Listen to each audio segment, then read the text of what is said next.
खुलुमबाय बे समाव आङो दंफैयो कसुगाव ब्रह्मपारानि मोनसे फोथार बियो बेवहाय दिनै 7 आगस्ट 7 आरो 8 आगस्टआव क'क्राझार जिल्ला आरो अल राभा वमेन काउन्सिलनि मोनसे कनफारेन्स बा जुथुम्मा दङ। दा दिनै 7 तारिख बा 7 अक्ट' दिनै बेखेवनाय हाबाफारि। दा बे बेखेवनाय हाबाफारियाव आङो नुजाफैनानै एसे भिडिअ खालामफैबाय। दा बे भिडिअखौ आङो दिनै बेखेवनाय आरो गाबोन अपेन सेसन, गाबोन 8 आगस्ट दा बे बेखेवनाय आरो अपेन सेसन गासै जयै मोनसे भिडिअ आं नोंथांमोननि सिगाङाव लाबोगासिनो दं। जोङो हेफाजाब होलायनांगोन, मदद होलायनांगोन, मावलायनांगोन, गोरोबलायनांगोन। अल राभा वमेन काउन्सिलनि नैबे जुथुम्मा बा कनफारेन्सआवबो जोङो बयबो लकेल हिसाबै बा जोङो ओनसोलनि हिसाबै बयनिबो जौगानायखौ हास्थायनानै, बयनिबो मोजां हास्थायनानै जोङो हेफाजाब होलायनांगौ। दा थिग बेबायदिनो जोङो नैबे 7 आरो 8आव आरो क'क्राझार जिल्ला अल राभा वमेन काउन्सिलनि कनफारेन्सखौ बा जुथुम्माखौ मोजाङै मोजां जाफुंसार होनायाव जों ओनसोलनि जानानै बयबो हेफाजाब होलायनो आं बयखौबो खावलायदों। आरो बेबायदिनो जोंनि नैबे नांजाबनानै थानाय जोंनि राभा, बर', सान्थालि, नेपालि, गार', बाङालि, बंसि गासैबो हारिनि मानसि बा मानसि माहारिया जोङो गोरोबलायनानै जेखि खामानि फैया मानो, फैगासिनो थानाय समाव जेखि थासारि फैया मानो बेखौ सुफुंलांनाय, मावफुंलांनायाव जोङो बयबो खौसेयै ज' हाबा मावनांगौ। आरो बेबायदिनो जाथिनि बा हारिनि माखासे गेदेरथार जुथुम्माफोर थांखि लानायफोर बा गेदेरथार माखासे जाथियाव मावनो थानायफोर बेफोरखौ मावफुंलांनो जों बयबो हेफाजाब होलायनांगौ। नोंथांमोननो दिन्थिलांगोन जोङो बर', राभा आरो जोङो गुबुन गुबुन हारिफोरनि गेजेराव बेसेबां गोरोबलायनानै बेबायदि कनफारेन्स जुथुम्मायाव ना बेबायदि हेफाजाब होलायनानै जाफुंसार होनायाव जोङो मदद होलायो। बेखौ नोंथांमोननि सिगाङाव आङो गाबोनसिम दिन्थिलांबाय थागोन। माखासे हाबाफारि बायदि पेन्डेल बेखेवनाय, VIP गेस्ट हाउस बेखेवनाय आरो मेन पेन्डेल बेखेवनाय आरो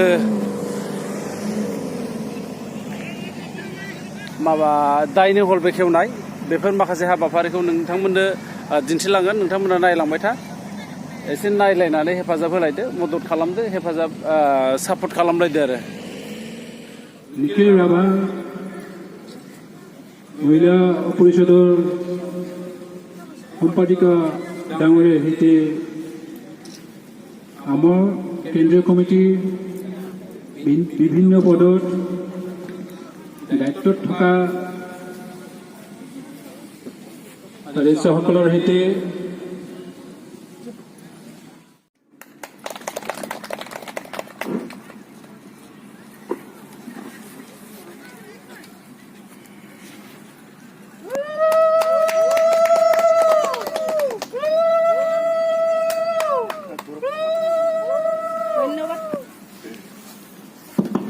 ধন্যবাদ থাকি আমার মূল প্যান্ডেল শুভারম্ভ করে দিয়া ইতিমধ্যে বীরেন শাহ ডাঙৰীয়ালৈ নিখিল ৰাভা মহিলা পৰিষদৰ পৰা বহুত বহুত ধন্যবাদ জ্ঞাপন কৰিলোঁ।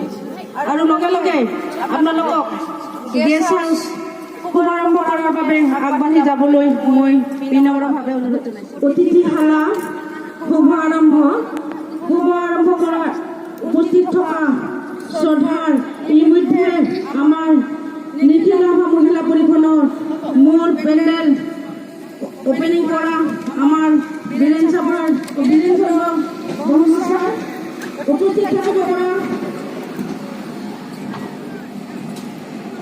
উপস্থিত হোৱা তোমাৰ নাৰী ছাৰক শুভাৰম্ভ কৰাৰ বাবে আগবাঢ়ি যোৱাৰ বাবে মই অনুৰোধ জনাইছোঁ। আৰু লগে লগে তেওঁ ৰাভা জাতীয় ফুলাম বজাৰেৰে সম্বৰ্ধনা দিবলৈ মই অনুৰোধ জনাইছোঁ।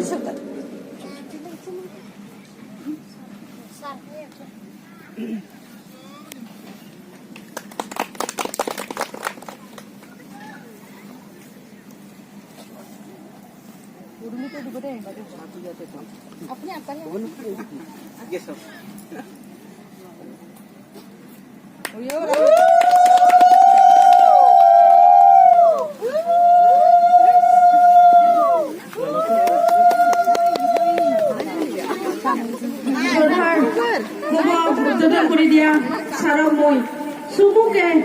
দুআষাৰ বক্তব্য ৰখাৰ বাবে মই অনুৰোধ জনালোঁ।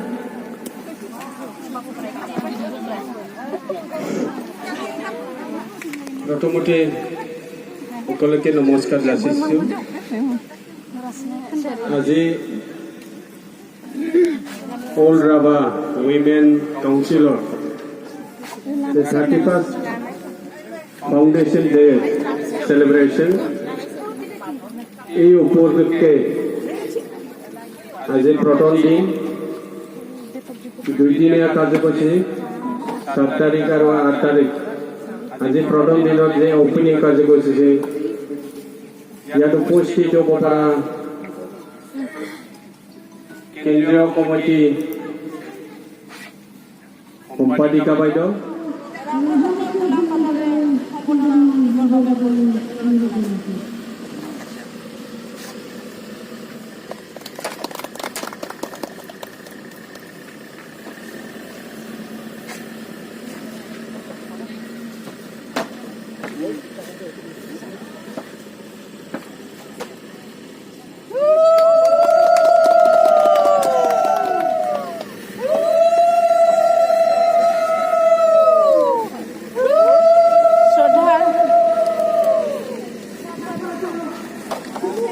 बेवहाय मोनसे गासै कुसुगावआवनो गिदिंनानै मोनसे गोजोन हानजा सुरनाय हाबाफारि लादों। दा बे हानजा सुरनायाव जोंनि राभा बिदा फंबाय, राभा भलान्टियार्स, रायजो राजा आरो बिथांमोनजों लोगोसे जोंनि बर' भलान्टियार्स, बर' माखासे बिथांमोनखौबो जयै खौसेयै गोरोबनानै हानजा सुरनायखौ नुनो मोनदों। गेवलां मेला दसे समनि उनाव जागोन। दा जोङो नैबे हानजा सुरनायनि भिडिअखौ आङो नोंथांमोननो दिन्थिलांनो नागिरदों।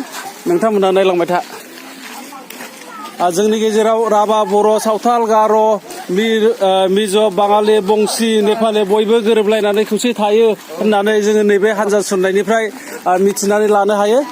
दा बे हानजा सुरनायाव बयबो बोराय बुरि आरो सेंग्रा सिख्ला माखासे फरायसा फरायसुलि बिथांमोना खौसे हानजा सुरदों। दा बे हानजा सुरनायखौ आं नोंथांमोननो दिन्थिगासिनो दङ। 31st Foundation Day celebration of All Rabha Women Council in collaboration with Cochrane District Committee आरो ब्रह्मपारा कुसुगाव डेट 7-8 आगस्ट 2024। दा बे समाव हाबाफारिया मैयानिफ्राय जाय दिनै 8 आगस्ट जोबनाय फारसे फैबाय। दा दिनै गेवलां मेल दङ। बे गेवलां मेलाव गोबां रायजो राजा बिथांमोना सिङाव हाबफैबाय, मेन पेन्डेलाव जिरायनानै दङ। आरो बेजों लोगोसे जोंहा गाहाय आलासि हिसाबै जोंनि बिटिआरनि CEM प्रमद बर' सार बिथांखौ हांख्रायनाय जादों। बिथां सारा सफैगासिनो दं। बे समाव बिथांखौ बरायनो थाखाय कालसारनि माखासे हारिमुआरि दिन्थिफुंग्रा फंबाय बिनानावमोन बिथांमोना रेडि साखाफारा जानानै दङ। बिथांखौ मेन गेटनिफ्राय बरायनानै लांगोन। दा बेनि थाखाय गासैबो थाग थियारि जाजोबबाय। दा बे समाव आङो जोंनिनो मानगोनां आरसिआव बिबान मोननाय बिबान सामलायग्रा बा बिथांमोननि एरेन्जजों दिनैनि बे गेदेरथार हाबाफारिया बा कनफारेन्सआ जाफुंनायनि लामायाव बा जाफुंबायानो। दा बेनि बागै फंनैसो बुंथिनो थाखाय आङो नैबे बिथांनिसिम एसे सम होनाय जाबाय। खुलुमबाय। दिनै बे समाव आरसि कमिटि दानानै आं बयखौबो साबायखर बावदों आरो हामलायनाय जासिदों जे दिनै अल राभा उइमेन काउन्सिलनि 31तम गायसननाय सान, बे सानखौ लोब्बा लाखिनानै जोंनि बे कुसुगाव ब्रह्मपारा गेलेग्रा गेवलां फोथाराव गाजा गोमजायै मैयानिफ्राय खुंफुंनाय जादों। दा दिनै जोबथा सान। बे जोबथा सानाव दिनै हांख्रायजानाय जोंनि मानगोनां बिटिआरनि CEM बिथाङा फैगासिनो दङ। दा बिथांखौ बरायनो थाखाय जोंनि मेन गेटआव गासै कालसार टिमखौ लानानै जोङो रेडि जानानै दङ। दा बिथांखौ सफैबा जोङो जोंनि गोसो गोरबोजों दुंब्रुदै बिथांखौ बरायनानै लागोन आरो बे गेवलां मेलाव बिथांनिफ्राय जोङो मोनसे गाहाम मेसेजखौ जोङो मोननो हागोन होननानै जोङो आसा खालामदों। जोंनि बे बिटिआरनि जौगानायनि आरो बे जोंनि कुसुगाव समस्तिनि जौगानायनि माखासे मोजां मोनसे मेसेजखौ जों मोननो हागोन होननानै जोङो मिजिंथिदों। Budilal Basak welcome. Hasanan Raba welcome. Pramod Bora welcome. Pramod Bora welcome. Pramod Bora welcome. Pramod Bora long neck. Pramod Bora long neck. Levrana Tere long neck. Levrana Tere welcome.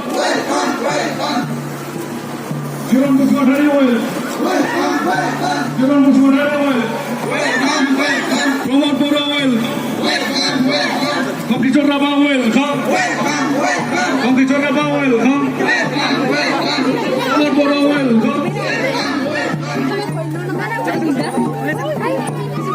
Arab long leg.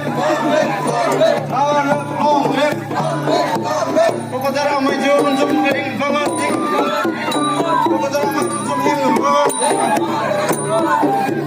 Pramod Bora long live. Pramod Bora long live. Komsara long live. Pura Brahma long live. Banura long live. Madilam Basak long live. Hasanan Raba long live. Amar Singh Ghosh long live. Pramod Bora welcome. Pramod Bora welcome. Pramod Bora welcome. Pramod Bora long live. Komkichor Raba long live. Komkichor Raba long live. Komkichor Raba welcome. Pramod Bora welcome. Bhargav Bora Brahma welcome. Bhargav Bora Brahma welcome. Pramod Bora welcome. Pramod Bora long live. Amai Jiran Jum long live. Pokoknya amai Jiran Jum hang bangan. Pokoknya amai Jiran Jum hang bangan. सबसे प्रयोजन অতি শীঘ্ৰে হ'বলগীয়া 6 শিডিউলটো হৈছে ৰাভা হাছং। ৰাভা হাছংটো বিভিন্ন কাৰণত 6 schedule হ'ব লাগে বুলি আমি কৈ আহিছোঁ আৰু আজিৰ সময়ত ডেলিমিটেশ্যনৰ পিছত তাত আমাৰ যি এছেম্বলি সিটটো ৰিজাৰ্ভেশ্যন হ'ল তাত বিশেষকৈ ৰাভা জনগোষ্ঠী আৰু ইয়াৰ লগতে বড়ো আৰু বিভিন্ন ট্ৰাইবেল জনগোষ্ঠী যিসকল আছে সকলোৰে বহুতখিনি লাভ হ'ব বুলি মই আজিৰ সময়ত মই আশা কৰোঁ। ৰাভা ওমেন কাউন্সিল আমাৰো বড়োসকলৰ ওমেন অৰ্গেনাইজেশ্যনছ আছে, বিভিন্ন জনগোষ্ঠীৰ ওমেন অৰ্গেনাইজেশ্যনছ আছে আৰু বিশেষকৈ জনজাতিসকলক চাবলৈ গ'লে উত্তৰ পূৰ্বাঞ্চলত প্ৰত্যেকটো জনগোষ্ঠীৰে এটা এটা শক্তিশালী ধাৰণা এইটো অতিকৈ আগৰ সময়ত চাবলৈ গ'লে আমাৰ খুব চিম্পল আছিলে। আমি দুবেলা দুমুঠিৰ কাৰণে কষ্ট কৰোঁ, মহিলাসকলে ধান ৰুই কাপোৰ বৈ বিভিন্ন কামবিলাক কৰে আৰু সমাজখন তেনেকুৱাই চলি আহিছে। কিন্তু সেই চিম্পল বা সকলো জনগোষ্ঠীটো চাবলৈ গ'লে ৰীতি নীতি সাংস্কৃতিক গুৰি ধৰোতাটো হ'ল আমাৰ মহিলাসকলে। পুৰুষসকলে নেতৃত্ব দিয়ে কিন্তু মহিলাসকলে ইয়াত পিছ পৰি থকা নাই। আজি ইয়াত সুন্দৰ যিটো ৰাভা গামচা মই লৈছোঁ পাজাৰ এইটো মানে আগৰ সময়ত ইমান পপুলাৰ বা তেনেকুৱা দেখা পোৱা নাছিলে। যোৱা 10-15 বছৰত এইটো খুব পপুলাৰ হৈ গ'ল।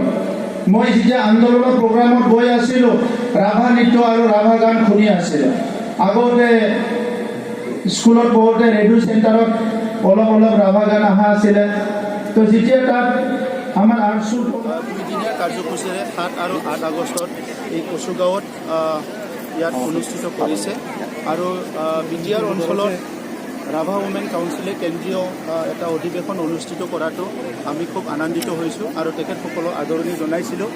আৰু আজি মই মুকলি সভাত থাকি আমাৰ ৰাভা জনগোষ্ঠীৰ ৰীতি নীতি সংস্কৃতিৰ লগত কণ্টেক্ট সময় একেলগে থাকিবলৈ পাই খুব আনন্দিত হৈছোঁ আমাৰ জনজাতি সকলৰ ভিতৰত ৰাভাসকল অন্যতম আৰু ৰাভাসকলৰ নিজৰ এতিয়াও ভাষা সংস্কৃতি নিজৰ ৰীতি নীতি নিজৰ সাজ পোছাক খাদ্য চব নিজৰ হিচাপে আছে চ' সেই আইডেণ্টিটিটো আজিলৈকে ৰাভাসকলে জীয়াই ৰাখিব পাৰিছে দীঘলীয়া সময় এটা সংগ্ৰামৰ মাজেৰে ৰাভাসকলে আজি অস্তিত্ব ৰক্ষা কৰিছে আৰু আজিৰ পৃথিৱীত ৰাভাসকলে নিজৰ পৰিচয় জীয়াই ৰাখিব পাৰিছে ৰাভা ওমেন কাউন্সিলে যেতিয়াই কিবা সংগ্ৰাম হৈছে যেতিয়াই এটা আন্দোলন হৈছে ৰাভা জনগোষ্ঠীৰ কাৰণে কিবা এটা ডাঙৰ এটা প্ৰক্ৰিয়া হৈছে তাত সদায় অংশগ্ৰহণ কৰি আহিছে আৰু খুব এক্টিভলি অংশগ্ৰহণ কৰি আহিছে সেইকাৰণে মই তেখেতসকলক ধন্যবাদ জনাইছোঁ আৰু ৰাভা হাছং যিটো 6 চিডিউল কাউন্সিলৰ কাৰণে ডিমাণ্ড চলি আছে অসমত আৰু 3টা 6 চিডিউল কাউন্সিল ডিমাণ্ড চলি আছে ইতিমধ্যে অসম চৰকাৰে অনুমোদন জনাইছে চ' আমি আশা কৰোঁ যে ৰাভা হাছং 6 চিডিউল কাউন্সিলটো গঠন হ'ব আৰু তাত যিমানখিনি জনজাতিসকল আছে একেলগে ভালকৈ একেলগে সহবাসস্থান হিচাপে এক্সিষ্ট কৰিব পৰা নতুন এটা পৰিৱেশ ভাৰত চৰকাৰ আৰু অসম চৰকাৰে কৰি দিব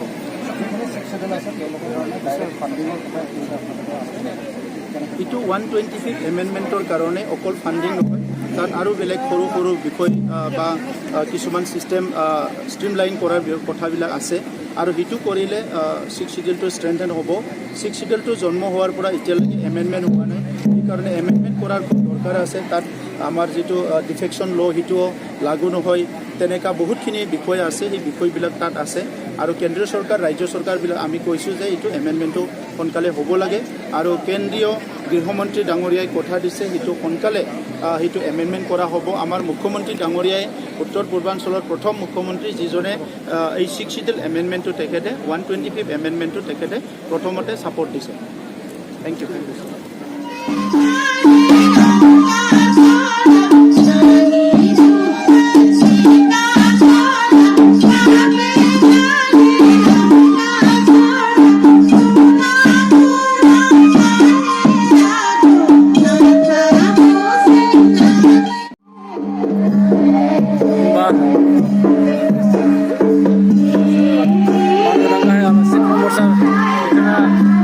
लाखिनानै दसे सिगाङाव ओंखारलांबाय बे समाव हाबाफारिया प्रग्रामाव होखानाय बायदि फारि फारि जालांबाय थागोन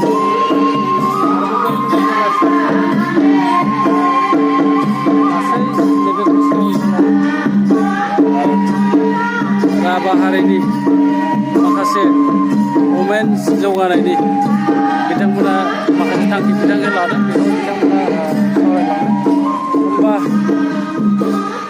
आंबो बे समाव मिटिंखौ फोजोबनो सानबाय बारा गोबाव खालामला गोजोनथोंसै लोगोफोर होमबा खोनसेखौ लोगोफोर गोजोनथों